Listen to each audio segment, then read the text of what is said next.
Oh shit. Atro's too smart for his own good. The motherfucker's got to dumb it down and stop thinking so much because the game is becoming more and more fast paced. Now, I don't think that you necessarily have to just go in there with no strategy. I think that the strategy you have to go in there with is what you come in with, meaning that you can't come up with a strategy in the middle of the game unless it's a long game. You have to be going back and forth for a while, in order to come up with a strategy. Oh, this guy has this tendency. If he's scoring in 2 points, it's hard to pick that up. You got to go over. In order to really find out what he's doing, he's got to win a few games, sets. Shit, you know what I'm saying? The motherfucker win the whole thing by the time you figure out what you got to do. You're not going back and forth with him. He doesn't play those fucking games. Not in America. Not in America. Anyway, Atro, he's getting his ass kicked. So basically, he had to do some training with Janet Jackson to work on, control, that shit.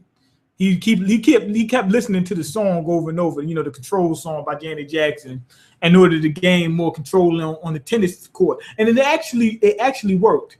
And then after that, the coach, after he was still getting his ass kicked, cut Atro in on a little secret. He says, I see what you're trying to do, but he said, you're paying too much attention to your fucking racket. He said, every time the ball comes, you're looking at the racket and you're looking at, he said, you got to look at the other, he said, you got to look at the other side of the court and you got to look at your opponent. See what your opponent doing. Because you'll hit it and say, I need to hit it here. You look down at your paddle, at your racket, go to hit it, and then the dude's already over there. You're not paying attention that he's already running over to where he thinks you're going to hit it. So you got to be able to make those adjustments. Not only that, you got to see what you're aiming for. So then he realized, he said, oh, that's what I need to do. He said, half of my vision is going to be on the ball and on my racket. Like I'm going to use my peripheral for those. And the other half of my vision is supposed to be on the opponent and on that side of the court. And he's right, because when I played table tennis, it's like that. You can't every time the ball comes go like this. By the time you do this and you look up, the motherfucker done hit the ball back and this shit's flying at your face and you can't do anything about it. You gotta look, see where the ball's going, watch the bounce, see if it moves any type of different way. Look at the way your opponent hit it to try to get an inference on what type of spin he put on it and be able to hit it without looking at that point. Once it bounces and you see where it's going, you're supposed to be able to hit it without even looking. You're supposed to go boop and watch where your opponent is. That way you'll be able to figure out where you need to hit what side of the board you need to hit. Or what side of the table, that your ball needs to bounce on. You gotta be able to discern that without looking at that ball once you hit it. Once that ball is getting ready to hit your racket, you should not even be looking at it. You should be like this. You should look, it gets right here, and you're looking like this. You know what I'm saying? If you know where the ball's going, you don't have to look at it. So he started using that, but he's got to get acclimated to it. And his opponents, one after the other, they all want to play Ike. They are chewing his ass right up. They're chewing his ass up. He still got to get used to the playing style, and it's only been 1 week. And he lost every single game. He hasn't won a game yet. Anyway, he's playing this one game, like the last game in this episode, and he starts getting used to what's going on. And no. First, let me talk about what happened with Mike. Mike pulled him off to the side. He says, yo, you're in a fucking losing streak. He said, you built up a habit of losing. He said, you keep thinking about winning too much, and that puts a strain on your body because you always want to hit it harder in order to try to make sure you score that fucking point. Now, in America, they saying every time you hit the fucking ball, you're trying to score a point. That's why Atro had this switch. He said, I can't adapt. He said, I have to adapt. I can't be playing like a pussy. Every time I hit the fucking ball on the fucking serve, I want to score a point. He's got to score every fucking point. But he's putting too much emphasis on it, and it's causing him to play fucked up. It's fucking up his whole play. He's got a New York state of mind. It's fucking up his whole state of mind. Anyway, Mike says you got to come out your losing streak. You got to find a way to break that cycle. He falls, he trips, he's looking at his rack, and he's like, damn, the string's fucked up. He started fixing it, took a deep breath, and he played, and he said, damn, I'm playing better. What happened was that little events, it kind of took his mind out of that whole, I got to win, that frantic mode.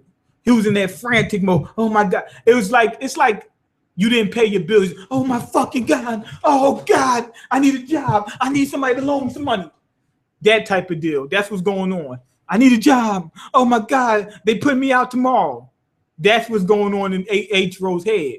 So once he was able to do that routine, it broke that. He wasn't thinking about it. He was just thinking about the racket, thought about his breathing, and they said, okay, here's the ball. Boom. Oh, shit. How come because you wasn't so tense? And so then they said that Mike revealed that a lot of players build up routines that they do before they, progress in the game. He said it helps break the monotony, and keep them focused, get their mind focused, get their mind back right. And he's right. Like before you shoot a free throw, bounce the ball a couple times, take a deep breath, get your body, get your head right. You don't just grab the ball and just go like that because you probably still amped off of what you just did. You probably dunked the shit out of it. You probably dunked on the motherfucker and you still amped, and you're going to shoot a little bit differently than you normally do and wind up missing. So you go ahead, bounce the ball a couple times, take a breath, get all the bullshit out of you so that way you can shoot normally. So the same thing with tennis. Go ahead, bounce the ball a few times, take a deep breath. Like somebody hit you in the fucking stomach, you just go, you got to take a deep breath like that. Anyway, he went ahead and did that, and he started doing it more and more often because he's seeing, damn, this shit work.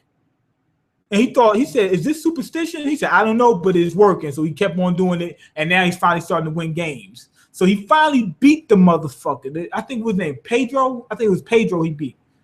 He whooped the motherfucker. Well, he didn't whoop him, but he came back. He was losing. He was down 3 games. Wound up coming back to win 7-6. And then he said, finally, motherfucker. He said, I'm putting cases. Now that he won, he said, I'm putting cases on all you bitches. So everybody's going to get it now. Shoe program, nigga. That's what he said, shoe program. He said he's going to have him playing fucking tennis in prison. Shoe program. Very good episode. Go ahead, give it 5 out of 5. Finally seeing H-Row get his ass whooped. See him change styles. Like I said, they got deep into it. They said, yo, you can't think during the fucking match because it's moving too fucking fast. You got to think after you score, the other person scored, you're supposed to say, oh, wait, what was his tendency? So you can't do it during it's not going to happen. It's too fast paced. The ball's coming too fast. It's like this. And they trying to score every time they hit the ball. They trying to score. That's how it is in America. Like when he was playing in Japan, it was like, okay, let's go back and forth, a few times. Okay, let's see what you're doing. I'll show you what I'm doing. It's a gentleman's game. They don't play that. It's guerrilla warfare in Florida. It was guerrilla warfare. Every fucking point count. Every time you even looked at the fucking ball, it counted. That was the difference. So I like that. And he's advancing pretty quick. It's only been 1 week, and he was able to beat a player better than him after only practicing for 1 week. And he chose to practice on control with Janet Jackson instead of speed and power, even though he was being outsped and outpowered. I think that's the proper term, outsped and outpowered. Because Mike said, just playing them, you're going to develop speed and power because you're going to have to. He said, now we're going to train you for it, but either way, you're going to develop that. That's going to come because you're running for the fucking ball. If they hit the ball fast, you got to run for the ball. Obviously, your legs are going to start getting more acclimated to it. You're going to start developing that. And as far as power, you're going to develop that because you're constantly hitting these hard-ass balls anyway. The ball's coming hard as fuck. You're going to get used to it. Your strength is going to build. So that's what that is. So he said, fuck it. He said, control's the best technique is what's gotten me here. Let me work on that. And on top of that, that seems to be their weakness. He said, if I can hit a shot in the right spot, that'll fuck all that bullshit up. All that speed and power don't mean shit if it's hard to hit the ball. If it's right on the fucking edge, you know, it's gonna be hard to use speed and power, and you're gonna be off balance. Okay, nice vid. Mean, will you do any more sports shonen like Ippo? Probably, but I don't know about Ippo. I'm not sure. Oh shit, that's why this shit looks fucked up. I look better now, don't I? I'm ready for my close up now. You see, it looks better. But anyway, go ahead and leave your comments, like the video, and subscribe. Why did I do that? Go ahead and leave the comments, like the video, and subscribe, because I can't eat. I'm broke, nigga. I'm broke. And you got the power to change that. Shoe program. Peace.